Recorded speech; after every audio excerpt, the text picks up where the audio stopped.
नमस्कार, आप देख रहे हैं डीटी न्यूज़ और मैं हूं आपके साथ आर्येंद्र। इस विशेष पेशकश में बहुत ही खास मेहमान इस वक्त हमारे साथ में जुड़े हुए हैं। कैबिनेट मंत्री नितिन गडकरी जी हमारे साथ इस वक्त मौजूद हैं। नितिन गडकरी जी दो अहम मंत्रालयों की जिम्मेदारी संभाल रहे हैं। उनके पास में एमएसएमई मंत्रालय है तो वहीं सड़क परिवहन राजमार्ग मंत्रालय की भी जिम्मेदारी संभालने। सर, बहुत स्वागत है दूरदर्शन न्यूज़ के साथ में जुड़ने के लिए। नमस्कार। सबसे पहले तो मैं यही समझना चाहूंगा कि देश अब लॉकडाउन से अनलॉक 1 की ओर आगे बढ़ रहा है। ऐसे में आत्मनिर्भर भारत का एक पूरा पैकेज लेकर भारत सरकार आई है और ऐसे में एमएसएमई मंत्रालय की जिम्मेदारी आप संभाल रहे हैं। इसके लिए 3 लाख करोड़ रुपए के पैकेज का ऐलान किया गया था। कितना कारगर साबित होगा, जमीन पे इसको कैसे उतारेंगे, एक बड़ी पिक्चर थोड़ा सा समझाइए। देखिए, सबसे पहली बात तो ये कि हमारा देश कोरोना के खिलाफ लड़ाई लड़ रहा है और केवल हमारा देश नहीं लड़ रहा है, पूरे विश्व में ये लड़ाई शुरू है। और मुझे लगता है कि जल्दी हमको वैक्सीन मिल जाएगा जिसके कारण हम पूरी तरह से प्रोटेक्ट होंगे। पर एक तरफ कोरोना की लड़ाई लड़ते समय हमको आर्थिक लड़ाई भी लड़नी होगी और हम लोगों में ये बिजनेस लीडरशिप है और हमारे लोगों में ये निश्चित रूप से एंटरप्रेन्योरशिप है कि हम इस परिस्थिति में और मात करके हम आगे जा सकते हैं। और ये हमारे बिजनेस इंडस्ट्री लीडरशिप की एक कसौटी भी है। विशेष रूप से इस संकट में मैं मानता हूं कि भारत सरकार ने करीब 20 लाख करोड़ का पैकेज दिया है और एमएसएमई हमारे इकोनॉमी के विकास की बैकबोन है। जी, आपको पता होगा कि हमारे देश के टोटल ग्रोथ में 29% एमएसएमई का कंट्रीब्यूशन है और इसके साथ साथ 48% एक्सपोर्ट हमारा एमएसएमई के द्वारा होता है और अभी तक 11 करोड़ जॉब्स क्रिएट हुए हैं। मेरा विश्वास है कि अभी हमने एमएसएमई की डेफिनेशन बदल दी है। जो बहुत ही पहले माइक्रो, स्मॉल और मीडियम इंडस्ट्री की डेफिनेशन बहुत ही सीमित थी, अब उसको काफ़ी बड़े प्रमाण पर 10 गुना, 15 गुना, 20 गुना इस प्रकार से वॉल्यूम बढ़ा है। और सबसे इम्पोर्टेंट चीज़ है कि मीडियम इंडस्ट्री जो है उसमें टर्म लोन और ये जो आपका इक्विपमेंट में जो इन्वेस्टमेंट होती है वो करीब 50 करोड़ तक और जी, 250 करोड़ का टर्नओवर। और इसमें एक्सपोर्ट जो है हमने माइक्रो, स्मॉल और मीडियम तीनों से निकाल दिया है। तो एक बहुत बड़ी अपॉर्चुनिटी मिली है कि एमएसएमई के सभी फायदे अब सभी उद्योगों को मिलेंगे। काफ़ी बड़ा कवरेज बढ़ा हुआ है और जो 3 लाख करोड़ भारत सरकार ने दिए हैं इसमें ये कोलैटरल फी 20% एडिशनल लोन मिलेगा और एक प्रकार से ये लोन जो है इसके लिए कोई फी नहीं होगी और ये लोन जो है ये निश्चित रूप से एमएसएमई को ऑक्सीजन के जैसे उपयोग में आएगा। जी, बाद में डिस्ट्रेस फंड को भी हमने 20,000 करोड़ का दिया है। जो एनपीए नॉर्म्स में फंसे हुए जिनका एनपीए हुआ है उनको रिसेटल करने के लिए, रिस्ट्रक्चर करने के लिए अब ये इक्विटी का उपयोग हम करेंगे और प्रोपराइटर को इक्विटी देंगे जिसके कारण करीब मेरे अंदाज से 2 लाख एमएसएमई रिस्ट्रक्चर होगी। इस मार्च से एंड तक हमने 6 लाख एमएसएमई रिस्ट्रक्चर की थी और अब मेरा विश्वास है कि अब ये मुदत हमने 31 दिसंबर तक बढ़ाई है।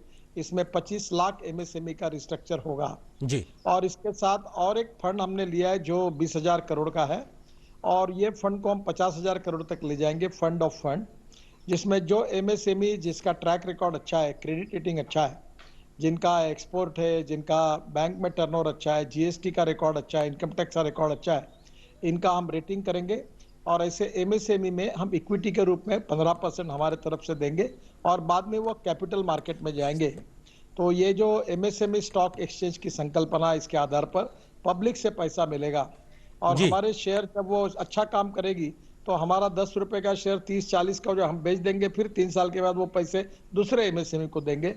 तो कैपिटल मार्केट फ्रेंडली एमएसएमई बनेगी तो जी। उससे भी काफी बड़ा फ्लो फॉरेन इन्वेस्टमेंट का और देश की इन्वेस्टमेंट का ये इसमें स्टॉक एक्सचेंज के द्वारा हमारे एमएसएमई को उसका भी फायदा होगा। जी सर, चुनौती सबसे बड़ी ये है कि ये बहुत बेहतर नजर आ रहा है कि इस प्रकार का एक संबल देने की कोशिश है जो छोटे लघु मध्यम उद्योग है, लेकिन चुनौती ये है कि इसको जमीन पर उतारने के लिए जो तमाम स्टेक होल्डर्स हैं उनका समन्वय के साथ में काम करना है। एक बड़ी चिंता इस बात को लेकर व्यक्त की जा रही है कि जो कर्ज देने की बात है वो बैंकों के माध्यम से होगा और बैंक कई बार हिचकते हैं कहीं एनपीए ना हो जाए। इस समस्या के मद्देनजर क्या सोल्यूशन के साथ में हम जमीन पर उतरते दिखाई देते नजर आएंगे आत्मनिर्भर भारत के पैकेज को लेकर?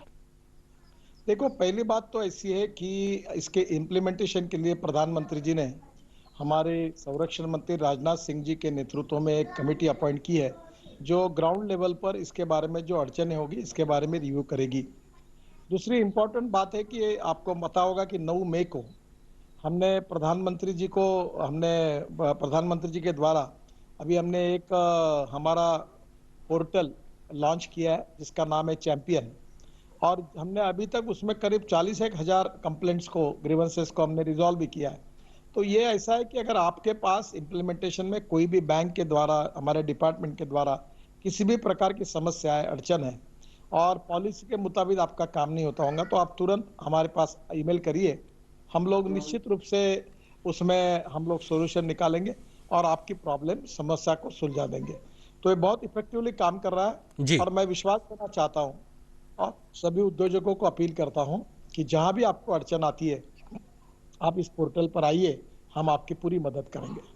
जी, समस्या सर इस बात को लेकर भी कही जा रही है कि एमएसएमई देश में सबसे ज़्यादा रोजगार देने वाले सेक्टर्स में से है और जब कोरोना काल की जो संकट आया तो सबसे ज़्यादा प्रभावित यही सेक्टर हुआ और सबसे ज़्यादा रोजगारों पे जो प्रभाव पड़ा वो इस सेक्टर पे ही पड़ा है। यहाँ से अब आगे का सफ़र, क्योंकि जब आप अनलॉक 1 की ओर जा रहे हैं, इसको तेज़ गति से कैसे आगे बढ़ाएंगे, उसके लिए और क्या प्रभावी कदम के साथ में आप आगे बढ़ते दिखाई पड़ेंगे? देखिए, अब एमएसएमई सेक्टर में हमने मैन्युफैक्चरिंग सेक्टर और सर्विस सेक्टर दोनों को एक कर दिया है और मुझे भी इस बार पहली बार पता चला कि इस 1.5 महीने में ये वीसी के द्वारा मैं करीब 14 करोड़ से ज़्यादा लोगों से मेरा संपर्क हुआ। केवल रेस्टोरेंट में काम करने वाले लोग 1.5 करोड़ है। ये जो ब्यूटी पार्लर्स और हेयर कटिंग सैलून में काम करने वाले लोग 50 लाख है, उसमें 50% ज़्यादा महिला है। तो स्वाभाविक रूप से ये छोटे-छोटे लोग, ये व्यवसाय बंद होने के कारण ये बिल्कुल सही है कि उनका नुकसान हुआ, उनकी रोजी-रोटी चली गई।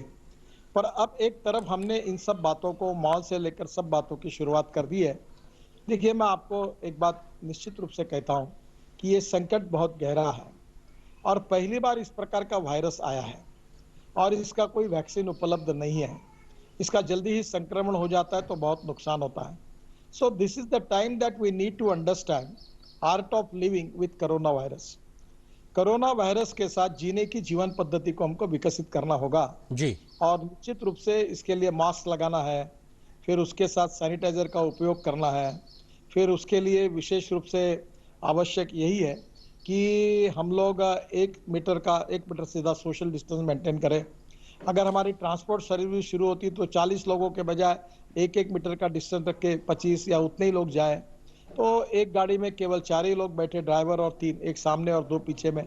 तो धीरे-धीरे हमको कुछ समय तक इन सब बातों का पालन करना होगा जी। और मेरा विश्वास है कि अब उद्योग भी शुरू हो रहे हैं, काफ़ी शुरू हुए।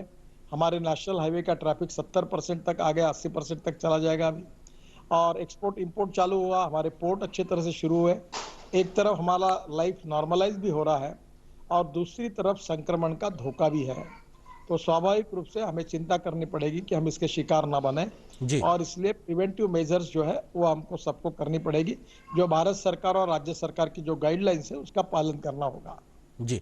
सर, फोकस कहीं ना कहीं ये भी नजर आ रहा है, जो विलेज इकोनॉमी है उस पे कहीं फोकस नजर आ रहा है, क्योंकि ग्रामीण अर्थव्यवस्था को गति देकर शायद हम पूरे देश भर की अर्थव्यवस्था को ज्यादा फोकस कर सकते हैं, उसको और ज्यादा तेजी से आगे बढ़ा सकते हैं। उस लिहाज से इस पूरे पैकेज की बात की जाए या फिर एमएसएमई के माध्यम से ग्रामीण अर्थव्यवस्था को गति देने की बात की जाए, क्या बड़े प्रावधानों और क्या जरूरी कदम के साथ में आप काम करते दिखाई पड़ेंगे? देखिए, आपका प्रश्न बहुत ही महत्वपूर्ण है। हमारे देश में महात्मा गांधी जी कहते थे कि हमारा देश गांव में बसता है, पर आज एक समय हमारी 80 से 85% पॉपुलेशन गांवों में बसती थी। आज हम लोग 60-65% पे आए हैं और ये 30% जो माइग्रेशन हुआ है, ये गांव से शहरों की तरफ हुआ है। मुंबई, दिल्ली, बेंगलोर, चेन्नई, कलकत्ता, इन शहरों के हमारे अर्बन प्रॉब्लम बड़े हैं। आप मुंबई में धारावी झोपड़पट्टी में आपने देखा, आशिया की सबसे बड़ी झोपड़पट्टी है और 1.5 लाख लोग वहाँ, जो हमारे चर्मकार बंधु हैं, जो लेदर के काम करते हैं।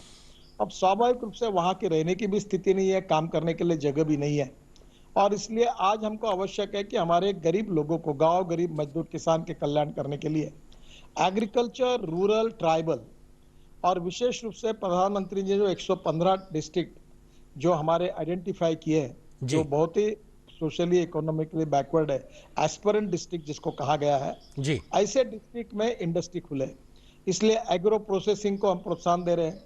हम लोग 500 डिस्टिलरी, कम से कम चावल से इथेनॉल, शुगर केन जूस से इथेनॉल, कॉर्न से इथेनॉल बनाकर इंपोर्ट को भी कम करेंगे और इथेनॉल की इकोनॉमी 20,000 करोड़ की 1 लाख करोड़ बनाएंगे, उतना हमारा इंपोर्ट कम होगा और गांवों में रोजगार मिलेगा, किसानों को फायदा होगा। जी। ये जो 7,500 किलोमीटर का समुद्र किनारा है, जिसमें हम फिशिंग करते हैं। हमारे जो बोट है, हमारे मच्छीमार जो है वो केवल 7 नॉटिकल माइल तक जा सकते हैं।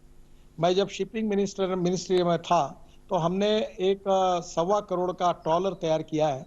और जैसे फार्मर प्रोड्यूस कंपनीज है, वैसे मच्छीमार के कंपनी तैयार करेंगे। 5 लोग इकट्ठा आएंगे और वो 5-5 लाख इकट्ठा करके 25 लाख खुद के डालेंगे और जी। 1 करोड़ हम लोन देंगे। और ये जो ट्रॉलर है, ये 100 नॉटिकल माइल समुद्र में जाएगा। तो हमारा फिशिंग का उत्पादन 6 गुना 7 गुना बढ़ेगा। जो हमारी इकोनॉमी आज 1 लाख करोड़ की फिशिंग की है, वो 5 लाख करोड़ की करने का हमारा संकल्प है। और हमारे फिशरमैन डॉलर में पैसा कमाएंगे। जी। तो उसी प्रकार से हनी का हमने 10 गुना काम करने का, प्रोडक्शन बढ़ाने का तय किया है। ये मेरे पास जो घड़ी है, ये हमारी जो कंपनी है टाटा की, टाइटन, ये बेल्ट खादी का है। और ये घड़ी हमने जैसे लॉन्च की, ये 15-20 दिन में आउट ऑफ मार्केट हो गई। अब हैंडलूम, हैंडीक्राफ्ट, अभी हमारे यहाँ खादी डेनिम तैयार होता है। अमेरिकन कंपनी है लिवाइस करके, जी। उनकी जीन के लिए वो पूरा यूज कर रहे हैं। तो विलेज इंडस्ट्री, खादी, ग्रामोद्योग, हैंडलूम, हैंडीक्राफ्ट, ये सब बातों को हम प्रोत्साहन करेंगे। एग्रो प्रोसेसिंग इंडस्ट्री को देंगे। अभी हमारी फूड एंड प्रोसेसिंग मंत्री जी है बादल, मिसेस बादल, उनके साथ चर्चा हुई और हम दोनों मिलकर अब योजना बना रहे हैं कि गांव में फूड प्रोसेसिंग इंडस्ट्री कैसे हो, pre cooling plant, cold storage कैसे शुरू हो, जी। हमारे वेजिटेबल का एक्सपोर्ट कैसे हो। जी। तो गांव के ऊपर गरीब मजदूर और किसान को रोजगार कैसे मिले जी। और गांव के व्यक्ति को रोजगार पाने के लिए शहर में आने की जरूरत ना पड़े। और जैसे स्मार्ट शहर बन रहा है, वैसे स्मार्ट विलेज बने, यही हमारी संकल्पना है और जी। यही हमारी प्रायोरिटी है और इसी पे जी। हम इंफोसिस करते हैं। सर, विजन तो दिखाई पड़ता है, लेकिन एक व्यवहारिक समस्या जो इस वक्त कोरोना की वजह से महसूस की जा रही है वो ये कि लोगों के पास में परचेजिंग कैपेसिटी नहीं है। ऐसे में डिमांड नहीं है मार्केट में। तो हम अगर सप्लाई बढ़ाने की बात कर रहे हैं, नए रोजगार, नए हम अगर उद्योग बढ़ाने की बात कर रहे हैं, तो वो जो अगर सप्लाई चेन, डिमांड और सप्लाई नहीं बढ़ेगी तो कैसे का बात आगे बढ़ेगी? इसके मद्देनजर क्या एक व्यवहारिक सोल्यूशन की ओर है, क्या एक तरीके की ओर आगे काम होता दिखाई पड़ेगा?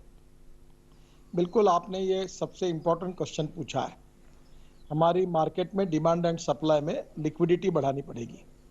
हमारे गरीब लोगों के पास अगर हाथ में पैसा नहीं आएगा, उनकी खर्च करने की ताकत नहीं बढ़ेगी, परचेसिंग नहीं पावर बढ़ेगी, तो मार्केट में कौन उठाएगा? और इसलिए आज सबसे बड़ी आवश्यकता अगर कोई है तो लिक्विडिटी आना। और इसीलिए 20 लाख करोड़ का पैकेज हमने दिया है। और मेरा विश्वास है कि 20 लाख करोड़ भारत सरकार का पैकेज है। 20 लाख करोड़ बजटरी प्रोविजन भारत सरकार की और राज्य सरकार की, 10 lakh crore public private investment से और करीब 50 लाख करोड़ अगर पंप होते हैं तो हमारे इसमें परचेसिंग पावर बढ़ेगी, मार्केट में लिक्विडिटी आएगी और स्वाभाविक रूप से मार्केट में चमक बढ़ेगी तो जीडीपी बढ़ेगा, पर कैपिटा इनकम बढ़ेगा, जीडीपी बढ़ेगा, एग्रीकल्चर ग्रोथ रेट बढ़ेगा। और इसीलिए इंफ्रास्ट्रक्चर में बहुत बड़े प्रमाण पर काम करने की आवश्यकता है। और मैंने अभी हमारे यहाँ तय किया है कि अभी हम लोग हमारे एनएचआई में बहुत पब्लिक प्राइवेट इन्वेस्टमेंट से काम करते हैं। 2 साल में 15 लाख करोड़ के काम करने का हमने संकल्प किया है, एक टारगेट रखा है। और इसके लिए ADB, world bank, BRICS bank, बाद में पेंशन फंड, इंश्योरेंस फंड, इन सब के लिए हम कोशिश करें। और अभी हमारे एक फॉरेन बैंक के साथ एक क्रेडिट लाइन भी हमको मिली है। और स्वाभाविक रूप से ये डॉलर में पैसा आएगा जी। और हमारे देश में इन्वेस्टमेंट आएगी और ये इन्वेस्टमेंट के कारण लिक्विडिटी आएगी। और वैसे ही रेलवे में है, शिपिंग में है, पोर्ट्स में है, इनलैंड वाटरवेज में है और एविएशन में, सब जगह ये अगर इन्वेस्टमेंट आएगी तो बहुत बड़ा फायदा होगा। और जो बात मैंने आपको कही थी कि एमएसएमई स्टॉक एक्सचेंज में जी। जब वो अपने बॉन्ड्स में कैपिटल खड़ा करेंगे तो फॉरेन के लोग भी उस कैपिटल में इक्विटी के रूप में शेयर लेंगे तो फॉरेन इन्वेस्टमेंट आएगी। और ये फॉरेन इन्वेस्टमेंट और देश के सरकारों का बजट, उसके साथ पब्लिक प्राइवेट इन्वेस्टमेंट, हमारे देश की ये टोटल से जो लिक्विडिटी बढ़ेगी उसी से एम्प्लॉयमेंट पोटेंशियल बढ़ेगा, ग्रोथ रेट बढ़ेगी, सरकार का रेवेन्यू भी बढ़ेगा और जी। रोजगार निर्माण होगा। और इसलिए इस स्थिति में ज्यादा से ज्यादा लिक्विडिटी मार्केट में आनी चाहिए, यही आवश्यकता है। क्योंकि रिजर्व बैंक के गवर्नर और बाकी लोगों ने जो हमारे जीडीपी का एस्टिमेट किया है वो निश्चित रूप से बहुत ही हमारे लिए चैलेंजिंग है। हमको उसको बढ़ाना होगा और बढ़ाने के लिए निश्चित रूप से लिक्विडिटी लानी होगी जी। मार्केट में, वो फॉरेन इन्वेस्टमेंट भी बड़े प्रमाण पर लानी होगी। और इसीलिए मैंने एमएसएमई के लोगों को कहा है कि दिस इज ए अपॉर्चुनिटी कि आप इंडस्ट्री का अपग्रेडेशन करिए, टेक्नोलॉजी नहीं लाइए, कॉस्ट कम करिए और उसके साथ फॉरेन इन्वेस्टमेंट भी जी। लाने की कोशिश करिए। आज इस सुबह मैं फाउंड्री वाले इंडस्ट्री से बात कर रहा था और वो कह रहे थे कि हम काफी पोटेंशियल है, हम एक्सपोर्ट कर सकते हैं। तो मैंने उनको कहा टेक्नोलॉजी को भी बदलिए, अपग्रेडेशन ऑफ टेक्नोलॉजी करिए, कॉस्ट ऑफ प्रोडक्ट कम करिए और उसमें capital cost, logistic cost, power cost कम करिए जी। और दूसरी और क्वालिटी को अच्छा बनाकर उसको एक्सपोर्ट करिए। तो निश्चित रूप से हिंदुस्तान के वेल्थ में आपका भी फायदा होगा, देश का भी फायदा होगा।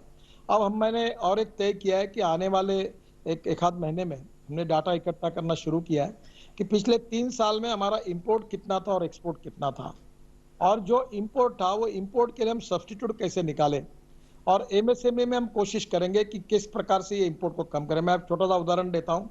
अभी 2 महीने पहले हमने पीपी किट चाइना से लाई थी, स्पेशल हवाई जहाज से। जी। अब हमारे देश में 5 lakh PP kit per day बन रही है, और मैंने पीयूष गोयल जी को अनुरोध किया था कि अब इतने प्रोडक्शन है कि आप हमको एक्सपोर्ट करने की अनुमति दो। जी। उन्होंने अनुमति भी दी है।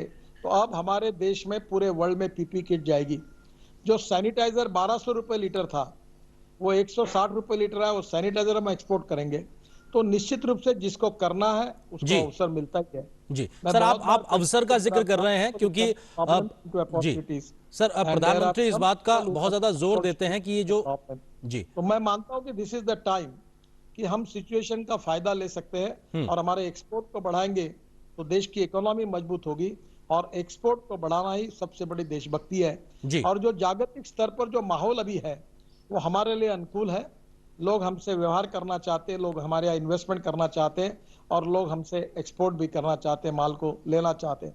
हम इस परिस्थिति का फायदा उठाएं तो जी इंडियन इकोनॉमी एक सुपर इकोनॉमिक पावर बनेगी। और सर, जो मैं आपसे यही 22 समझना ट्रिलियन चाहता की हूं। इकोनॉमी जी और जिस 100 लाख करोड़ का इंफ्रास्ट्रक्चर वो जी निश्चित पूरा होगा। तो मैं आपसे समझना यही चाह रहा था कि किस तरीके से हम अब मेक इन इंडिया को बढ़ावा होते हुए देख पाएंगे, क्योंकि फोकस कहीं ना कहीं साफ तौर पे दिखाई पड़ रहा है कि अब जो लोकल प्रोडक्ट्स हैं उसको कैसे एक ग्लोबल लेवल तक ले जाया जाए, इस पर कहीं ना कहीं प्रधानमंत्री का ज्यादा फोकस है। मेक इन इंडिया को लेकर हमने देखा है, इंडस्ट्री 4.0 को लेकर हमने देखा था कोरोना से पहले किस प्रकार से भारत लगातार कोशिश कर रहा था मैन्युफैक्चरिंग हब बनने को लेकर, और आज के इस दौर में कई दुनिया की बड़ी बड़ी कंपनियां जो चीन जैसे देशों से वापस कई अन्य देशों में जाना चाहती हैं, उसके लिहाज से हम फेवरेट डेस्टिनेशन बन सकें, हमने क्या बड़े प्रयास किए, कैसे हम समन्वय कर रहे हैं दुनिया की बड़ी कंपनियों के साथ में, उस लिहाज से क्या कहना चाहेंगे सर आप? देखिए, पहली बात तो ऐसी है कि हमारे देश में सबसे स्किल्ड मैन पावर अवेलेबल है। दूसरी इंपॉर्टेंट हमारी स्ट्रेंथ ऐसी है कि हमारे देश की जनसंख्या इतनी बड़ी है कि सबसे बड़ा मार्केट उपलब्ध है। हमारी रॉ मटेरियल की कॉस्ट कम है। हमारे 12 मेजर पोर्ट बहुत इफिशिएंटली काम कर रहे हैं, तो इसके कारण ट्रांसपोर्ट की कनेक्टिविटी भी है। तो हमारी कुछ स्ट्रेंथ भी है, कुछ थोड़े वीकनेसेस भी है जिसको हम सुधारेंगे। हमारे बिजली, water, power, transport and communication, ये चारों बातें हमारे यहाँ है, और मुझे लगता है कि इसकी अवेलेबिलिटी से निश्चित रूप से हमारे यहाँ फॉरेन इन्वेस्टर अट्रैक्ट होंगे और आएंगे। बरोबर ना? गेला कनेक्शन। जी सर, हम आपको सुन पा रहे हैं सर। आप जो प्रावधान किए गए एमएसएमई सेक्टर के लिहाज से, उसमें एक बड़ा प्रावधान ये भी किया गया है कि जो एमएसएमई की जो परिभाषाएं हैं उसको भी बदला गया, यानी कि किस प्रकार से उनको नई कैटेगरीज में लेके जाया जाए। उससे आप कितना बड़ा एक फायदा मिलते देख पा रहे हैं, उस लिहाज से अगर आप कुछ कहना चाहें तो? देखिए, पहली बात तो ऐसे कि पहले जो हमारा क्लासिफिकेशन था जी। उसमें मैन्युफैक्चरिंग सेक्टर अलग था और सर्विस सेक्टर अलग था। अभी मैन्युफैक्चरिंग और सर्विस दोनों को हमने एक कर दिया है। जो माइक्रो इंडस्ट्रीज थी उसमें इन्वेस्टमेंट जो 25 लाख रुपए तक थी, जिसमें investment in plant and machinery on equipment, ये हमने 25 लाख के बजाय 1 करोड़ की है, और टर्नओवर जो 10 लाख करोड़ का था वो उसको अब 5 करोड़ कर दिया है। जो स्मॉल में जो हमारी इन्वेस्टमेंट थी प्लांट एंड मशीनरी वगैरह 5 करोड़ तक, वो अब 10 करोड़ की है, और टर्नओवर जो 2 करोड़ था वो 50 करोड़ किया है। मीडियम स्केल में हमने बहुत ही ऐतिहासिक निर्णय किया है।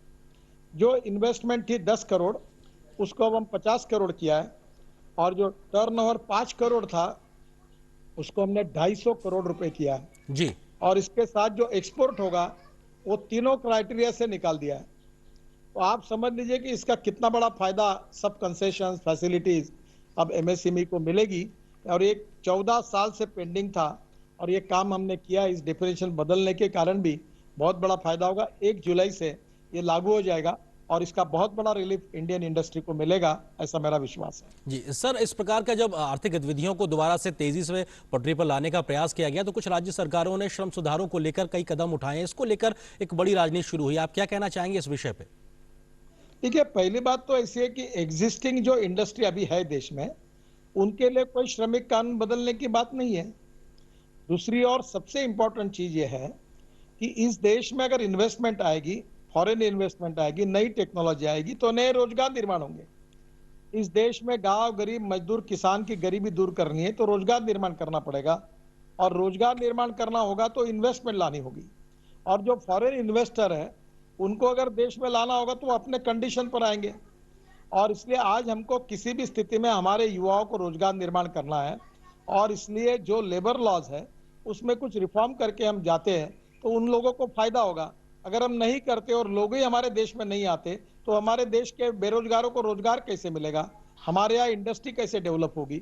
और वर्ल्ड में कंपटीशन है, कोई वियतनाम में जाने की बात कर रहा है, कोई इंडोनेशिया में जाने की बात कर रहा है, तो स्वाभाविक रूप से हमारे यहाँ भी अगर उनको आकर्षित करना है तो कुछ बातों के निर्णय करने पड़ेंगे। उत्तर जी। प्रदेश की और गुजरात की सरकार ने और मध्य प्रदेश सरकार ने ये निर्णय किया है।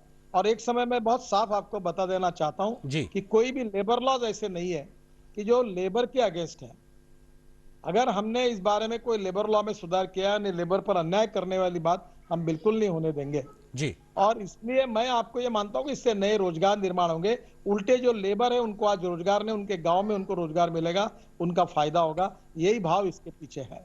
सर, सड़क परिवहन मंत्रालय की भी जिम्मेदारी आप संभालते हैं। ऐसे में कोरोना की वजह से, क्योंकि हमने देखा कि पहले सबसे तेज रफ्तार से जिस जगह पे काम होता दिखाई पड़ रहा था उनमें से एक सेक्टर था या ये मंत्रालय था जहां पे तेज गति से काम हुआ है, हमने देखा इंफ्रास्ट्रक्चर को लेकर। अभी कितना बड़ा एक झटका लगा है और अब हम किस तरह से गति को आप और तेजी से आगे बढ़ाएंगे, उस लिहाज से क्या प्रयास? झटके से हारने वालों में से हम नहीं है। जी।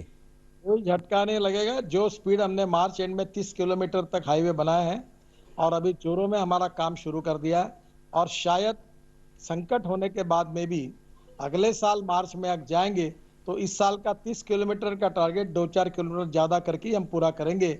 और वो इसलिए हमने तय किया कि इस 2 साल में हम 15 लाख करोड़ के काम अवार्ड करेंगे, पब्लिक प्राइवेट इन्वेस्टमेंट लाएंगे। और एक बात समझ लीजिए कि इंश्योरेंस इकोनॉमी, पेंशन इकोनॉमी और शेयर इकोनॉमी ये हमारे देश में विकसित नहीं हुई है। जी। और इस बहाने हम पूरे दुनिया की इन्वेस्टमेंट हमारे देश में लाएंगे। उससे हमारे यहाँ गवर्नमेंट में निश्चित रूप से नई इन्वेस्टमेंट आने से रोजगार निर्माण होंगे, लोगों की परचेसिंग पावर बढ़ेगी, मार्केट में लिक्विडिटी आएगी, जी। कैपिटल आएगा और उसी के कारण देश की इकोनॉमिक ग्रोथ होगी, हमारा एक्सपोर्ट बढ़ेगा, परचेसिंग पावर बढ़ेगी और हम सुपर इकोनॉमिक पावर बनेंगे। और मुझे लगता है ये जी। केवल एक ही इसमें बात आवश्यक है कि अब हमको दिल्ली, मुंबई, कलकत्ता, चेन्नई, बेंगलोर को बड़ा नहीं करना है, हमको गांव की ओर जाना है। गांव को बड़े करना है, स्मार्ट विलेजेस ये बनाने के। और नेशनल हाईवे में मुंबई दिल्ली कॉरिडोर बना रहे हैं हम लोग 1 लाख करोड़ का।